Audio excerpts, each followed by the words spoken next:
উৎসব পরে আজকে রাধা মাধবের দোল পূর্ণিমা, সনাতনের কালচারটাকে পিছিয়ে দিলে তো হবে না। দোল উৎসব, বসন্ত উৎসব এসব পরে আজকে রাধা গোপীনাথকে নিয়ে যে উৎসব পালন হচ্ছে, যে সনাতন ধর্মকে কেন্দ্র করে যে উৎসব পালন হচ্ছে, সেসবের কথা চিন্তা করুন। সনাতনে যে অনুষ্ঠানগুলো হয় সেগুলোর কথা চিন্তা করতে বলেন রাজ্যের বিরোধী দলনেতা। প্রিয় দর্শক, এই যে ধর্মীয় অনুষ্ঠান, এটাও তো একটা কালচার।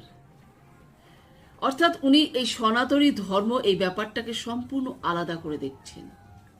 সংস্কৃতি কথাটার মানে কি? সংস্কৃতি মানে যেখানে শিল্পকলা, নাট্যকলা, গান বাজনা এবং তার মধ্যে ধর্মীয় যে অনুষ্ঠানগুলো আছে, সব কিছুই তো একটা সংস্কৃতির মধ্যেই পড়ে।